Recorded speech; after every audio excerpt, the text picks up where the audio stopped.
और सरकार सैयदना अब्दुल कादिर जीलानी गौसुल आज़म बगदादी रज़ी अल्लाह तआला अन्हु के याद में तकरीबन पूरी दुनिया अपने अपने अंदाज से खिराज अकीदत पेश करती है, नियाज, ईसाल सवाब, बहुत सारी बातें।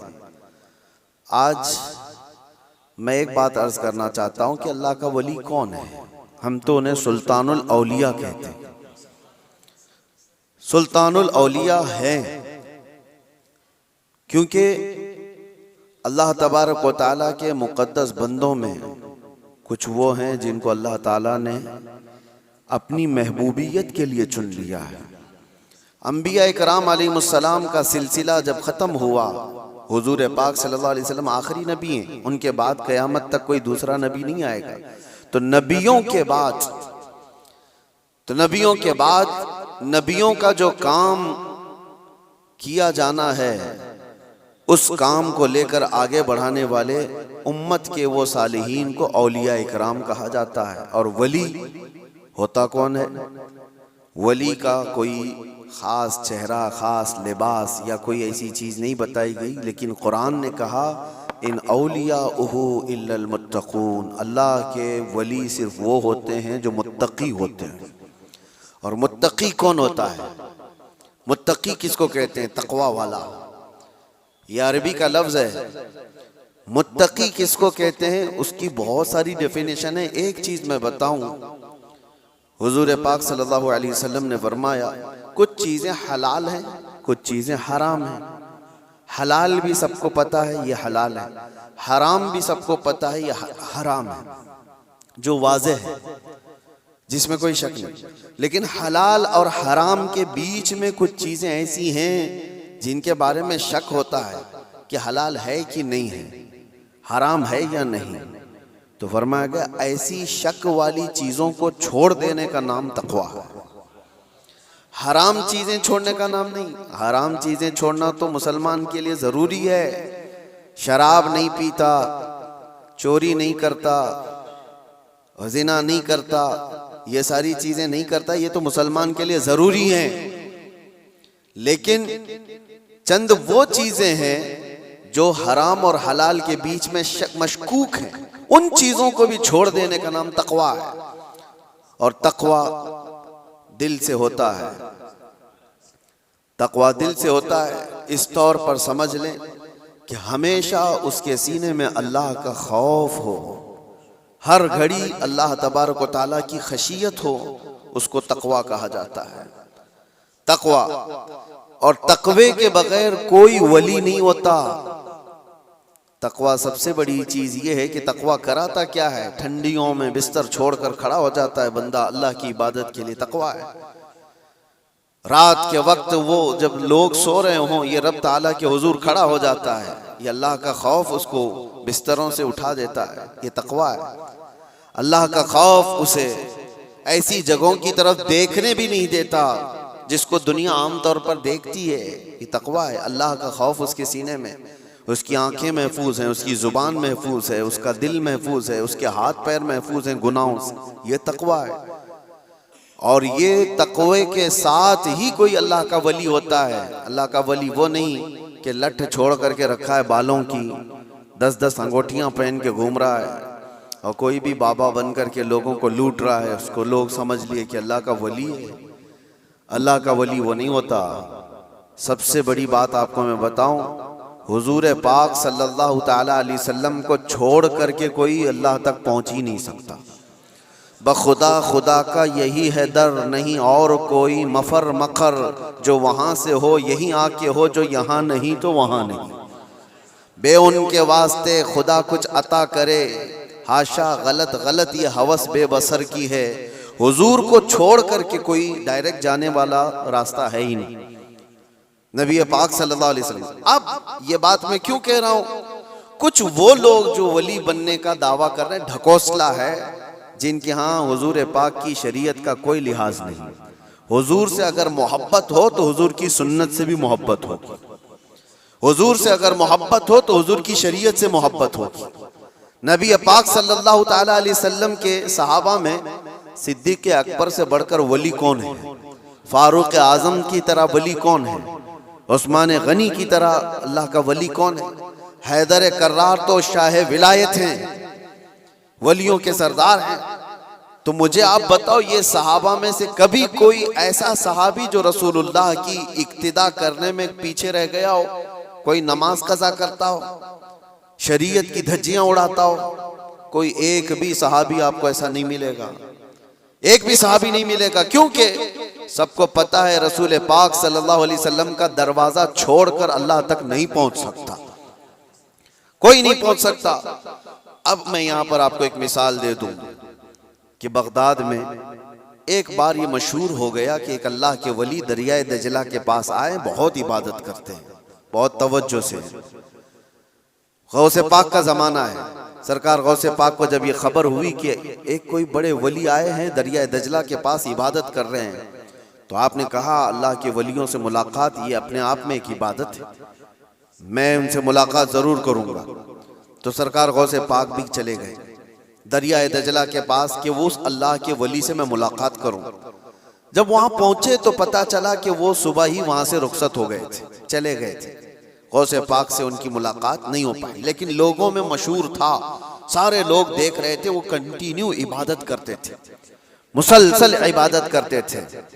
तो गौसे पाक रदी अल्लाह तआला अन्हु जब लोगों से पूछते वो इबादत कहाँ करते थे, लोगों ने बताया वो जो जगह थी वो रेत पर जो है दरिया के किनारे जो रेती पड़ी हुई थी उसी पर इबादत करते थे। गौसे पाक गौर से निशानियां देखते हैं, उनके सजदों के निशान थे, उनके हाथों के पैरों के निशान थे। आपने गौर से देखने के बाद फिर कहा तुम लोग झूठे शख्स को अल्लाह का वली समझ ली। वो कहां से अल्लाह का वली था, तुम लोग किसी को भी वली मान लेते हो। लोगों ने कहा आपने तो देखा नहीं और ऐसे ही आप कह रहे, हम तो उनको मुसलसल इबादत करते हुए देख रहे थे, कोई नमाज कज़ा तो नहीं करते थे। गौसे पाक का मेयार देखें, किसको वो अल्लाह का वली समझते थे, कसौटी।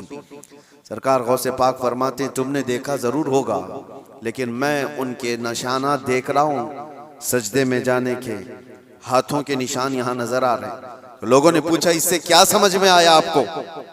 कहा देखो 10 उंगलियां रेत पर ऐसी खुली हुई पड़ी दिख रही हैं, और मेरा मानना यह है कि जब नबी पाक सल्लल्लाहु ताला अलैहि वसल्लम सजदा करते थे तो 10 उंगलियां मिली हुई होती थी। सजदे में हुजूर पाक सल्लल्लाहु अलैहि वसल्लम की उंगलियां मिली हुई होती थी, और ये शख्स जिसको तुम इबादत करता हुआ देख रहे हो उसकी उंगलियां पूरी फैली हुई हैं। जो हुजूर की सुन्नत पर अमल नहीं करता, मेरे नजदीक वो वली हो नहीं सकता, वो वली नहीं हो सकता। एक सुन्नत को तर्क करने पर गौसे पाक फरमाते हैं कि मैं उसको नहीं मानता वली। अब आप अंदाजा करें, लोगों ने तो पता नहीं किसको किसको वली बना लिया है, कैसे कैसे बाबाओं के पीछे ये घूम रहे हैं। वो ऐसे बाबा जिनके नमाज का कोई ठिकाना नहीं, दिन भर कव्वाली में बैठे रहते, नमाज के बारे में पूछो तो कहेंगे मक्का में पढ़ते हैं, मदीने में पढ़ते हैं। कुछ वो भी हैं जो दिल की नमाजों की बात करते हैं। ये सब शैतान है। शैतान इस तरह के चेहरे बना करके उम्मत को गुमराह करता है। हमारे इलाके में एक मुरीद साहब आए हुए थे काफी साल पहले, किसी पीर साहब के, उन्होंने कहा था कि हमारे पीर साहब की नमाज अल्लाह ने माफ कर दिया है। मैंने पूछा था कि क्यों? कहा इतना तकवा हो गया, इतनी इबादत किए हैं कि उनको अब ये जाहिरी नमाज की जरूरत नहीं है, वो बातिनी नमाज पढ़ते हैं। मैंने उनको एक स्प्रे मारा था, वो अभी तक आए नहीं वापस। कहा शरीयत में 4 लोगों पर नमाज माफ है, 4 लोगों पर नमाज माफ है। नाबालिग बच्चा हो तो नमाज माफ है, भी मतलब उस पर नमाज फर्ज ही नहीं है। दूसरे पागल हो, दिमागी नहीं है, तो भी नमाज माफ है।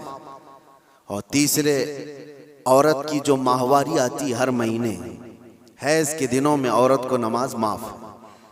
चौथे बच्चे की विलादत हो जाए औरत, उसके बाद उसको निफास जो आता है वो 40 दिन तक भी हो सकता है मैक्सिमम, उतने दिन औरत को नमाज माफ है। ये 4 लोग हैं जिनको नमाज माफ है।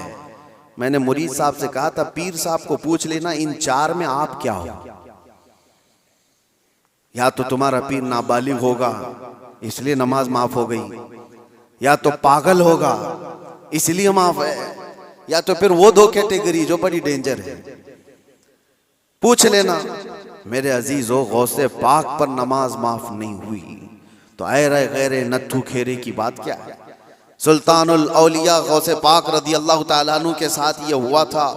आप नमाज पढ़ रहे थे, बादल का टुकड़ा एक साया बन करके आपके ऊपर तारी हुआ और उससे आवाज आने लगी, ए अब्दुल कादिर, मैंने तुझ पर सारे हराम को हलाल कर दिया है, मैंने तुझे नमाज माफ कर दी है, तूने इतनी इबादत कर डाली। और जाहिर सी बात है, ये 4 दिन लोगों में बैठ करके इबादत करके ये समझ लें कि मैं बहुत किया हूँ। गौसे पाक तो वो हैं जिन्होंने 15 साल तक एक पांव पर खड़े होकर रात भर नमाज पढ़ी और तकरीबन 40 साल उनकी इबादत के ऐसे गुजरे हैं कि एक अंगूर के दाने से सहरी करते थे और आधे गिलास पानी से इफ्तारी कर लिया करते थे। ये गौसे पाक की इबादत और मुजाहिदात इतने सालों के बाद अगर कोई कहे उनको, तो बात तो ऐसी लगती है ना कि शायद दिमाग में ये बात आ जाए, हाँ इतने सालों की इबादत हुई, बादल के टुकड़े से आवाज आए कि अब्दुल कादिर, मैंने सारे हराम हलाल कर दिए तुम पर और नमाजें माफ कर दी। लेकिन वो ऐसे वैसे लोगों की सोहबत पाए हुए और मौसमी तरीकों के वली नहीं थे। गौसे पाक रदी अल्लाह ताला अन्हु शान महबूबियत पर फाइज थे। आपने बरजस्ता कहा, यह आवाज रहमान की नहीं है, ये शैतान की है। जब नबी पाक सल्लल्लाहु अलैहि वसल्लम पर नमाज माफ नहीं हुई तो मैं कौन होता हूं।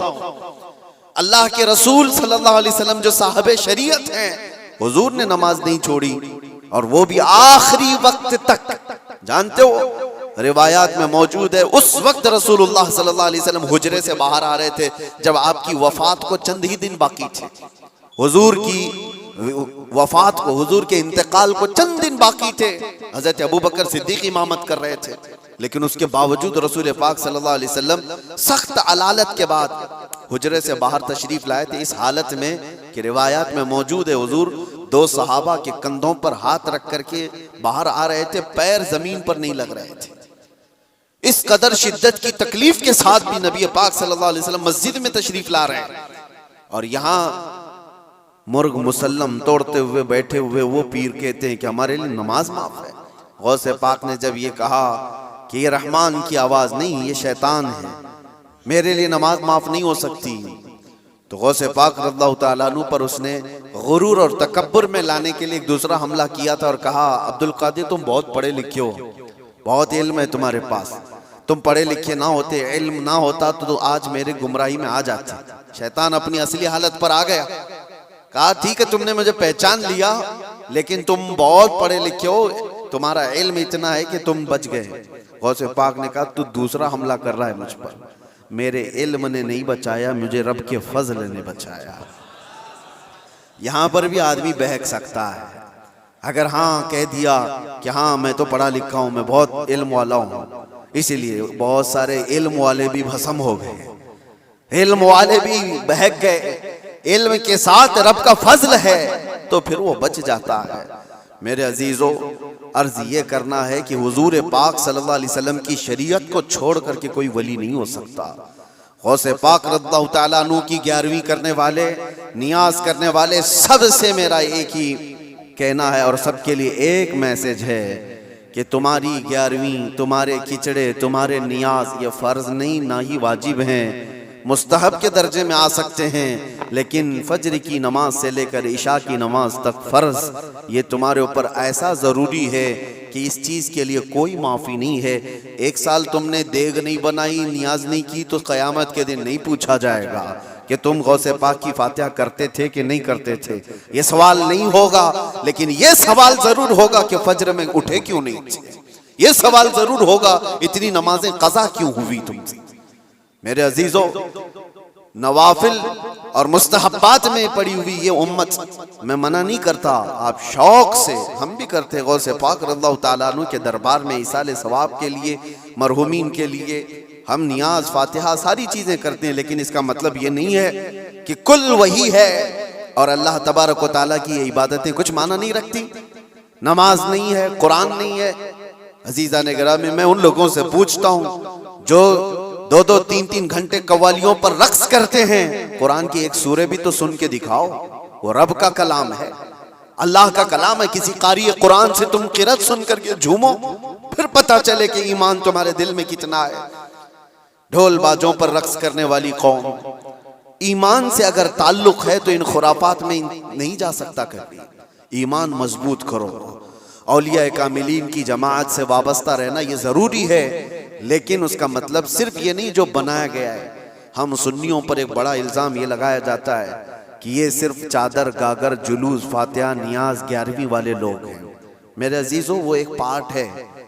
जालिमों ने जिस तरह का ये हमारे ऊपर इल्जाम लगा कर रखा है कि ये सजदे करने वाले लोग हैं, कब्र की पूजा करने वाले लोग हैं, और मज़ारात औलिया पर जाकर शिर्क व बिदअत करने वाले लोग हैं, दुनिया को ये फैला करके रखा गया। हम उससे बरात का इजहार करते हैं। हम सुन्नी मज़ार को सजदा तो छोड़ो, हम रसूल को भी सजदा नहीं करते। सजदा सिर्फ और सिर्फ अल्लाह वहदहू ला शरीक के लिए है। इबादत सिर्फ अल्लाह रब्बुल इज्जत के लिए है। सजदा तो दूर की बात, झुकना भी जायज नहीं है, झुकना भी जायज नहीं। हम इस अकीदे के हामिल हैं अल्हम्दुलिल्लाह। मज़ारात पर जाते हैं तो शिर्क व बिदअत के लिए नहीं, मेरे मुस्तफ़ा के फरमान पर जाते हैं, हुज़ूर पाक सल्लल्लाहु अलैहि वसल्लम के फरमान की बुनियाद पर जाते हैं। और रही बात औलिया कामिलीन के मज़ारात पर जाकर दुआ करना, ये कुरान से हम अख़ज़ करते हैं कि सैयदना ज़करिया अलैहिस्सलाम, ज़करिया अलैहिस्सलाम अल्लाह के नबी हैं। पता है, बैतुल मुक़द्दस के इमाम कुरान में है 3 पारे में, सूरह आले इमरान, आप पढ़ करके देखना। उनको औलाद नहीं थी, 90 साल की करीब उम्र हो गई थी, लेकिन उसी वक्त बैतुल मुक़द्दस में हज़रत बीबी मरियम को लाया गया था। हज़रत बीबी मरियम का भी मामला ऐसा है, उनकी वालिदा मन्नत करी थी, उनके वालिद इमरान, उनकी वालिदा हन्ना, उनको भी औलाद नहीं थी। उन्होंने मन्नत की थी कि अल्लाह अगर हमको तू बेटा दे तो हम बैतुल मुक़द्दस की खिदमत में वक्फ करेंगे। बेटा नहीं हुआ, बेटी हुई। मन्नत के मुताबिक उन्होंने अपनी बेटी का नाम मरियम रखा और ला करके बैतुल मुक़द्दस में वक्फ कर दिया बचपन में। तो किसको दिया जाएगा? जो बैतुल मुक़द्दस के इमाम थे, मुतवल्ली थे, हज़रत ज़करिया अलैहिस्सलाम, उनके हाथ में दिया गया कि बच्ची वक्फ है। हज़रत ज़करिया अलैहिस्सलाम ने कबूल किया और एक मेहराब में बच्ची को रखते थे। कुरान में ये जिक्र है, मैं बता रहा हूँ आपको। और हज़रत ज़करिया अलैहिस्सलाम कहते हैं, कुल्लमा दखल अलैहा ज़करिया अल-मिहराब वजद इंदहा रिज़्क़ा क़ालत या मरियम अन्ना लकी हाज़ा क़ालत हुवा मिन इंदिल्लाह इन्नल्लाहा यरज़ुक़ु मन यशाअ बिग़ैरि हिसाब। जब जब हज़रत ज़करिया अलैहिस्सलाम मेहराब मरियम में जाते तो कहते हैं किस्म किस्म के फल वहाँ पर रखे हुए पाते थे। तो हज़रत ज़करिया पूछते, मरियम ये सब तेरे पास कहाँ से आता है? हज़रत मरियम कहती है, सब अल्लाह की तरफ से है। अल्लाह जिसे चाहे बेहिसाब रिज़्क़ देता है। मरियम कौन है? नबी नहीं है। हज़रत मरियम हाँ अल्लाह की वलियाँ हैं, पाकीज़ा मुक़द्दस हस्ती, लेकिन उनको अल्लाह तबारक व तआला ने वो करामात से नवाजा था। वो बचपन में फल वगैरह उनको रिज़्क़ के तौर पर पहुँच रहा था। इसके बाद की जो आयत है, अब सुनो, इसके बाद ये जो वाक़या है, उसके बाद की आयत कुरान पाक में सूरह आले इमरान में रब ताला फरमाता है, हुनालिका दआ ज़करिया रब्बह क़ाल रब्बि हबली मिन लदुनका ज़ुर्रियतन तय्यिबतन इन्नका समीउद दुआ। ज़करिया अलैहिस्सलाम को भी औलाद नहीं थी, तो उसी मरियम के मेहराब में खड़े हो गए जहाँ बीबी मरियम थी। कहा, ऐ अल्लाह मुझे भी एक बेटा अता कर दे। हुनालिका दआ ज़करिया रब्बा, ये कुरान की आयत है।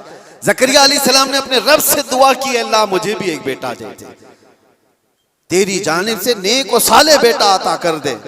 अब ये दुआ तो हो गई, और कुरान में उसके फौरन बाद आयत है, फनादतहुल मलाइकतु व हुवा क़ाइमुन युसल्ली फिल मिहराब अन्नल्लाहा युबश्शिरुका बियहया।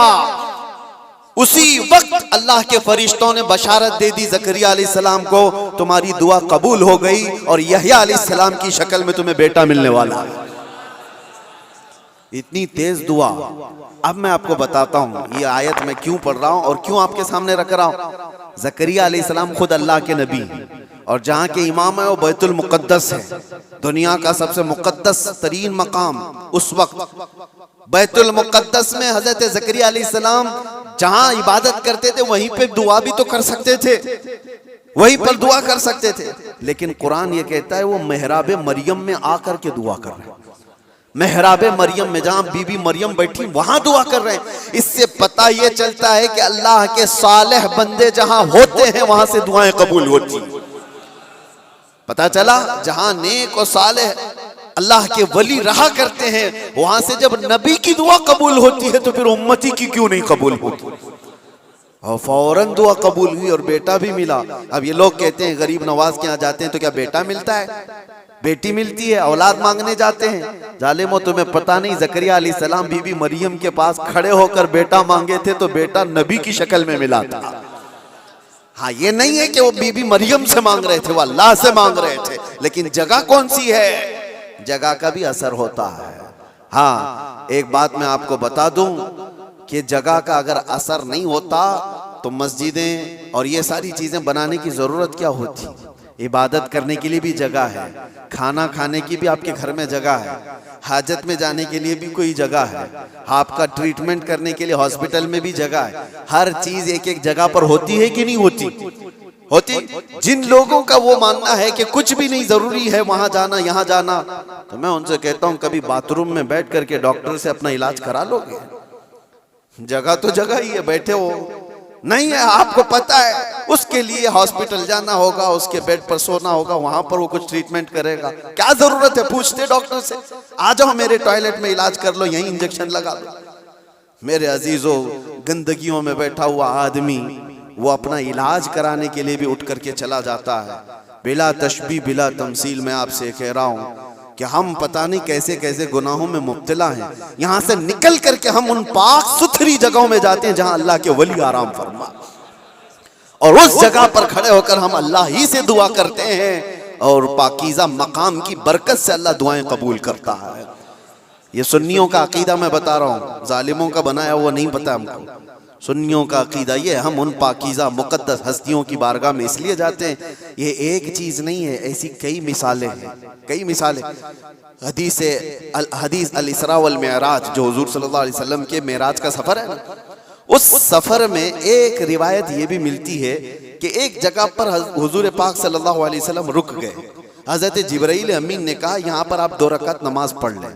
हुजूर पाक सल्लल्लाहु अलैहि वसल्लम ने वहां पर 2 रकात नमाज अदा की और उसके बाद पूछा जिब्राइल से, ये कौन सा मकाम है, तवज्जो। तो हजरत जिब्राइल अलैहिस्सलाम ने कहा, ऐ अल्लाह के नबी, ये वो जगह है जहां हजरत ईसा अलैहिस्सलाम की पैदाइश हुई थी। बीबी मरियम से हजरत ईसा अलैहिस्सलाम की पैदाइश हुई थी, वहां पर हुजूर पाक सल्लल्लाहु अलैहि वसल्लम ने 2 रकात नमाज अदा की।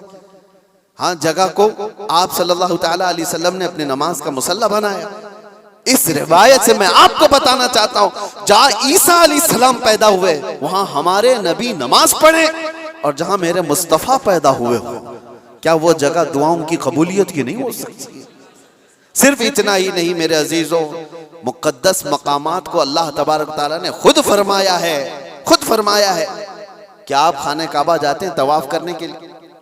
तवाफ करने के बाद जैसे ही तवाफ खत्म होता है उसके बाद सबसे पहला काम आपका क्या है? कुरान कहता है पहले पारे में, वत्तखिदू मिन मकाम इब्राहीम मुसल्ला, मकाम इब्राहिम को अपनी नमाज की जगह बना लो।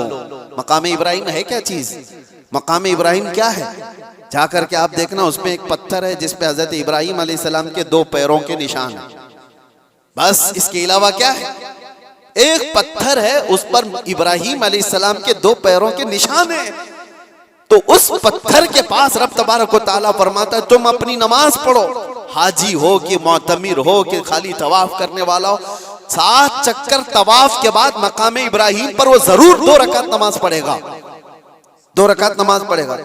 इनको पता नहीं, जो एतराज करने वाले वो पूछते नहीं कि पत्थर को इबादत कर रहे हैं लोग, यहाँ पे पत्थर को सजदा करने जा रहे हैं। नहीं जालिमो, पत्थर को सजदा नहीं कर रहे, ये रहमान का हुक्म है, रहमान का हुक्म है। इसलिए हुक्म है कि वो पत्थर अब अफजल हो गया जिस पर अल्लाह के नबी के पैरों के निशान हैं, जिस पर खड़े होकर इब्राहिम अलैहिस्सलाम ने पूरे काबे की इमारत तामीर की थी, वो पत्थर अफजल हो गया। अब आप सोचो, पत्थर खड़े होने वाले नबी की वजह से अफजल है, तो फिर वो नबी कितने अफजल हैं। हाँ, उनके कदम कितने अफजल हैं। हम तबर्रुकात वाले लोग हैं, इसलिए हम उनकी नहीं मानते। हम तो छोटी सी भी कोई चीज निस्बत की मिलती है तो हम उसको एहतराम से सर आंखों पर रखते हैं। आज भी बिहम्दिही ताला हुजूर पाक सल्लल्लाहु अलैहि वसल्लम के मुँह मुबारक पूरी दुनिया में देखे तो सुन्नियों के पास ही मिलेगी, क्योंकि कदर उनको ही है और वो चाहते हैं कि हुजूर पाक सल्लल्लाहु अलैहि वसल्लम से रिलेटेड जो भी चीज़ है वो अजमत वाली है। औलिया कामिलीन की बात कर रहे हैं मेरे अजीजों, बहुत सारी बातें हैं। अब आपको मैं बताता हूँ जो एक बड़ा सवाल ये है कि ये औलिया किराम के लिए कहानियां गढ़ लेते हैं लोग, करामत करामत करामत कहते हैं। जो करामत का इनकार कर रहा है वो कुरान का इनकार कर रहा है। हाँ, हर वली की करामत तो कुरान से मैं नहीं बता रहा, लेकिन अल्लाह तबारक व तआला ने जो फरमाया वो आपको बता रहा।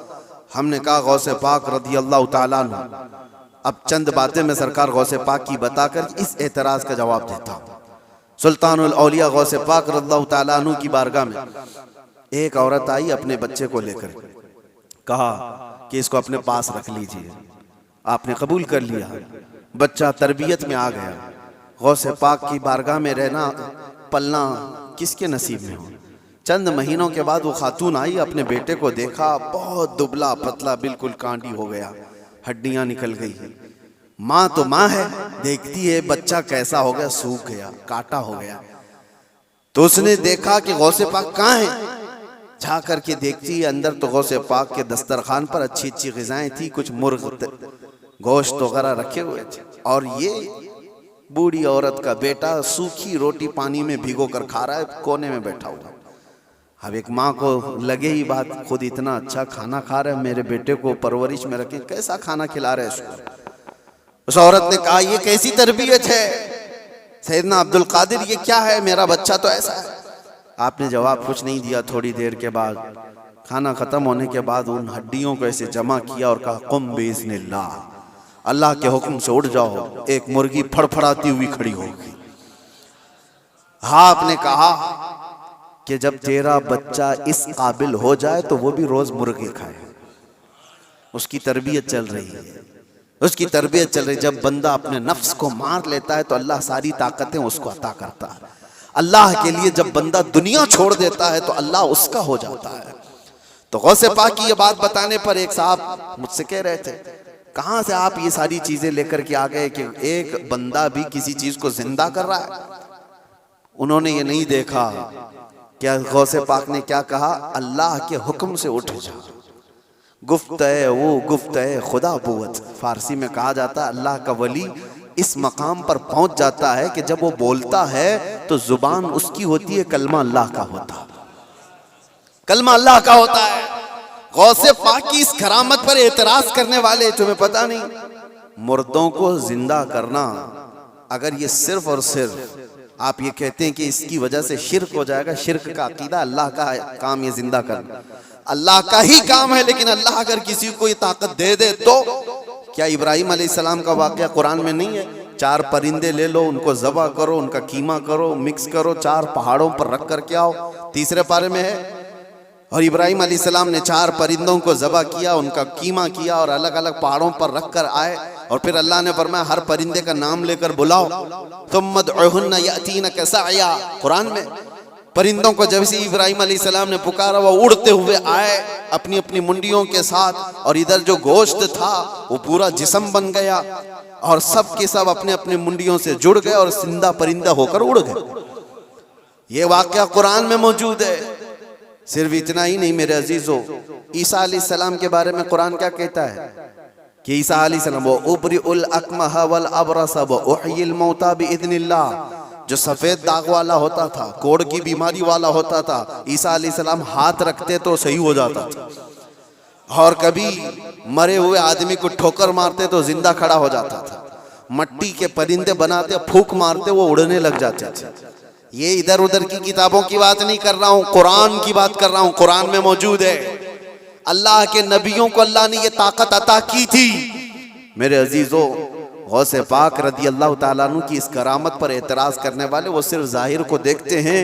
गौसे पाक उम्मत मुस्तफ़ा के वली कामिल हैं, रसूलुल्लाह की उम्मत के वो औलिया के सरदार हैं। अल्लाह ने उनको वो ताकत अता फरमाई थी कि जब वो किसी चीज को हाथ लगा देते तो अल्लाह उनकी उस चीज को पूरी फरमा देता था। अब आपको चंद करामतों के बाद ये भी मैं बता दूं, एक बार गौसे पाक रज़ियल्लाहु ताला अन्हु बयान कर रहे थे और एक चील उड़ती हुई आई ऊपर से, बहुत ची ची ची आवाज कर रही थी। तो मजमे में इधर से उधर लोग देखने लग गए, डिस्टर्ब हो जाता ना, यहाँ होता है अभी थोड़ी सी आवाज उधर आ जाए तो सबकी गर्दनें उधर हो जाएंगी। और गौसे पाक के मजमे में ये बेअदबी है, हुजूर गौसे पाक खुतबा दे रहे हो और इधर उधर कोई चेहरे उठाए तो आपने सिर्फ और सिर्फ घूर करके उस चील को देखा, उसकी मुंडी अलग और धड़ अलग गिर गए, वो मर के तड़पने लगी, खत्म हो गई। आपका खुतबा चलता रहा, अब कोई गर्दन उठा के देखता भी नहीं था, सब गौसे पाक की तरफ कि वो निगाहे जलाल जो चील पर पड़ी थी कहीं और भी ना पड़ जाए। सबका इन्हिमाक तवज्जो के बाद जब गौसे पाक का खुतबा खत्म हुआ तो ऐसा नहीं कि आप उस चील के पास गए, उसके मुंह को उठाया, उसके धड़ से लगाया, कहा कुम बेइज़्निल्लाह, अल्लाह के हुक्म से उड़ जा। वो चील फिर से जिंदा उड़ती चली गई। ये करामात के बाब में है, ये करामात, इसको क्या कहते हैं? करामत मौजिज़े का परतव है। अल्लाह के वली के हाथ से ऐसा काम जो आम आदमी नहीं कर सकता, और ये खसूसी ताकत अल्लाह ताला ने अपने बंदों में उन औलिया को दी है जो मुत्तकी और परहेजगार होते। अब मैं आपको बताता हूँ, वक्त कम है। ये कहते हैं कहानियां हैं, ये लोगों की बनाई हुई दास्तानें हैं। मेरे अजीजों, तुमको मानना और ना मानना ये हमारे लिए जरूरी नहीं, और ना ही हम किसी को मनवाने जा रहे हैं। बात इतनी है कि हज़रत सुलेमान अलैहिस्सलाम के दरबार में भी ये बात हुई थी कि सुलेमान अलैहिस्सलाम के दरबार में सारे परिंदे हाजिर थे, एक परिंदा नहीं आया था, हुदहुद लेट से आया। सुलेमान अलैहिस्सलाम जलाल में कहा उसको मैं सजा दे दूंगा। बहुत देर के बाद आया, पूछा कि तेरा उज्र बता, क्यों तू ताखिर से आया। ये भी कुरान की बात कर रहा हूँ, 19वें पारे में उठा करके आप पढ़ लेना इसको। उसने कहा ऐ अल्लाह के नबी, मैं उड़ते उड़ते एक ऐसी जगह पर चला गया था जहां देखा लोग शिर्क कर रहे हैं, सजदा कर रहे हैं, एक औरत को सजदा करते हैं, सूरज को, और एक औरत उनकी हाकिम है, औरत उनके ऊपर हुकूमत कर रही है जिसका नाम सबा बल्कीस है। सुलेमान अलैहिस्सलाम ने कहा अच्छा ऐसा है, तो जा करके अब सुलेमान अलैहिस्सलाम ने कहा मेरा खत दे दो, अल्लाह की बारगाह में वो सरबसुजूद हो जाए, शिर्क को छोड़े और वो ईमान लाए। खत ले जा करके दिया गया, कौन? परिंदा ही। वो औरत मानने से इनकार कर दी, जो भी मामला है, और वो लड़ना चाहती थी, अपनी फौज लेकर के सुलेमान अलैहिस्सलाम के पास आना चाहती थी। फौज लेकर वो निकली, लेकिन उसके साथ एक मामला था। वो जिस तख्त पर बैठती थी वो दुनिया का सबसे महंगा तख्त था। ऐसा तख्त था कि सोने और चांदी से जड़ा हुआ, हीरे कीमती उस पे लगे हुए, और उस तख्त की हिफाजत के लिए 7 दरवाजे बने हुए थे। हर दरवाजे पर संतरी पहरेदार खड़े। सुलेमान अलैहिस्सलाम को ये बात हुदहुद ने बताई, लेकिन ये तो जिक्र कुरान में इसका नहीं है। लेकिन सुलेमान अलैहिस्सलाम को ये मालूम था कि उसका तख्त है। वो गैब के जानने वाले को ही नबी कहा जाता है। आपने सिर्फ अपने मजमे में इतना कहा, सुना है बल्कीस अपने यहाँ से निकल। बल्कीस कहाँ रहती थी? यमन में। सुलेमान अलैहिस्सलाम कहाँ रहते थे? फिलिस्तीन में। आप डिस्टेंस आज के जमाने में भी नाप के देख लेना कितने किलोमीटर का है। यमन कहाँ है और फिलिस्तीन कहाँ है। सुलेमान अलैहिस्सलाम ने अपने मजमे में सिर्फ इतना कहा, कोई है जो बल्कीस के आने से पहले वो तख्त मेरे पास लेकर आ जाए। जो तख्त हिफाजत में है, 80 गज लंबा, 40 गज चौड़ा, छोटा मोटा नहीं, 80 गज लंबा, 40 गज चौड़ा और उतना ही मोटा। तो सुलेमान अलैहिस्सलाम ने जब ये कहा तो किसने जवाब दिया सबसे पहले? वो भी कुरान में, क़ाल इफ़रीतुम मिनल जिन्नि अना आतीक बिही क़ब्ल अन तक़ूम मिन मक़ामिक। एक जिन खड़ा हुआ, जिन्नात जो मुवक्किल हाजिर करने के लिए बाबा लोग चिल्ले कर रहे हैं, उनको भी बयान कर रहा हूँ मैं। कुछ लोग ये समझते हैं जिन्नात मिल जाना चाहिए, हाथ में वो कर दूंगा, ये कर दूंगा। जिन्नात हाथ में आ गए तो पूरी बैंक लूट लूंगा, जिन को लगा दूंगा, थैले भर भर के पैसे ला कर दे देगा। जिन की हैसियत क्या है तुम्हें पता भी नहीं, किसी दिन उठा के तुमको ही पटक देगा। जिन क्या कहता है कुरान में है, ऐ अल्लाह के नबी मैं ला के दूंगा, वो तख्त मैं ला करके दूंगा। कब तक? आपकी ये मजलिस खत्म होने से पहले।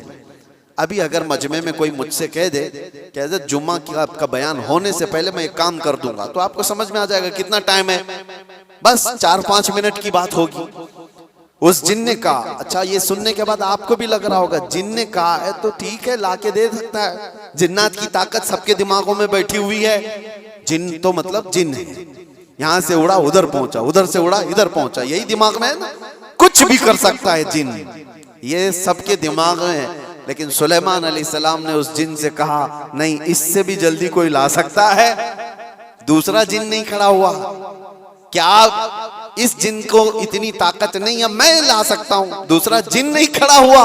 कुरान कहता है क़ालल्लज़ी इंदहु इल्मुम मिनल किताब, किताब का इल्म जिसके पास था, अल्लाह का एक वली खड़ा हुआ सुलेमान अलैहिस्सलाम की उम्मत में। और कहता है अल्लाह का वली, जिनका नाम आसिफ बिन बरकिया बताया जाता है, उन्होंने कहा अना आती कभी क़ब्ल अन यरतद्द इलैका तरफुक, ऐ अल्लाह के नबी मैं वो तख्त लाऊंगा।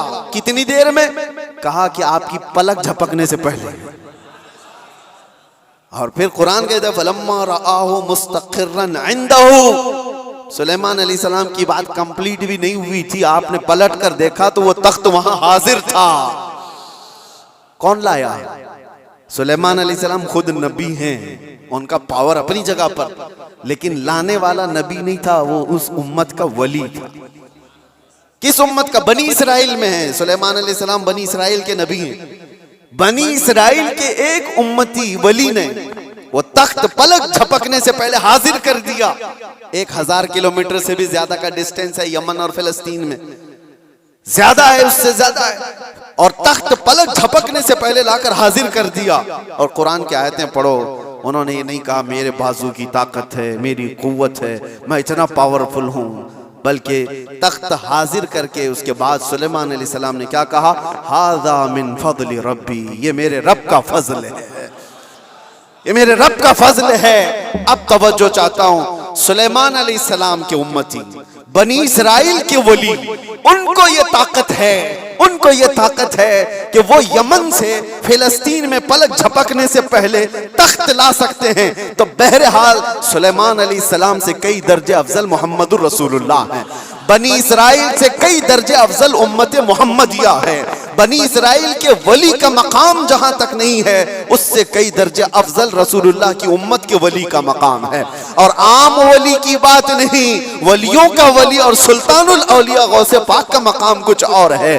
फिर बगदाद से जब वो ये कहते हैं कि मैं मगरिब में हूं और मेरा मुरीद मशरिक में हो और उसका सतर खुल जाए तो मैं यहीं से उसको छुपा दिया करता हूं, तो ये बात कोई गलत नहीं है। अल्लाह ने उनको वो मकामात अता किए हैं। गौसे पाक ने इसीलिए तो कहा था अपने कसीदे में, रअयत नज़रतु इला बिलादिल्लाहि जमअन कखरदलतिन अला हुक्म इत्तिसाली, मैं अल्लाह के सारे शहरों को ऐसे देखता हूँ जैसे राई के दाने को अपने हथेली में देखता हूँ। हाँ, ये कुरान से मैंने बताया है, लफाजी नहीं है। जो कहते कहानियां हैं, वो कुरान भी तो पढ़ करके देख लें। कुरान पढ़ने के बाद उन्हें समझ में आ जाएगा कि वली की ताकत क्या होती है, वली की करामत क्या होती है। करामतों का मुनकिर ये कुरान का मुनकिर है। अल्लाह उनको हिदायत अता फरमाए और हमें हमेशा औलिया के कदमों से वाबस्ता रखे। आज हम करामत देखने के चक्कर में नहीं घूमे। मैं ये भी बात बता दूं, आप ये मत सोचो कि मुझे यहाँ करामत दिखना चाहिए, वहां करामत दिखना चाहिए। आप करामत देखने के चक्कर में इधर उधर ना जाओ, आप वलियों के तकवे देखने के लिए घूमते रहो, वलियों की शरीयत पर अमल को देखते रहो, ताकि तुम्हारे अंदर भी वो तकवा आ जाए, तुम्हारे अंदर भी वो अमल आ जाए। हाँ, बस आखिर बात ये है कि हम दुआ यही करते हैं कि इन औलिया के दामन से वाबस्ता रहें, जिंदा भी इनके कदमों में रहें और मरें तो इनके आसपास रहें। ये तमन्ना है। क्यों? इसलिए कि पता है हम बैठे हुए हैं, किसी जगह गए हैं, कहा मुफ्ती साहब आए, भीड़ भाड़ बहुत थी और लोग ला करके गर्मी की वजह से पंखा लगा दिए, पंखा चल रहा है, हवा तेज आ रही है। किसके लिए लगाया? हमारे लिए लगाया, लेकिन आसपास बैठे हुए सब हवा खा रहे हैं। उनके लिए लाया नहीं गया था पंखा, हमारे लिए लाया गया था। लेकिन पंखा ऐसा नहीं है कि एक ही जगह फेंक रहा है हवा, बल्कि आसपास जो बैठे हुए हैं वो भी गर्मी से जो बेहाल थे अब बाहाल हो गए, उनको भी हवाएं मिल रही है। यही बात है, औलिया के आस्थानों के पास जाने से अल्लाह की रहमतें झमाझम बरस रही होती हैं। हम गुनहगारों पर भी वो छींटे पड़ जाते हैं और हमारा दिल भी चमकने लग जाता है। अल्लाह तबारक व तआला हमें तकवा अता फरमाए। औलिया कामिलीन के वास्ते अल्लाह तबारक व तआला आखिरत में हमारी मग़फ़िरत फरमाए। व आखिरु दावाना अनिल हम्दुलिल्लाहि रब्बिल आलमीन। अस्सलामु अलैकुम।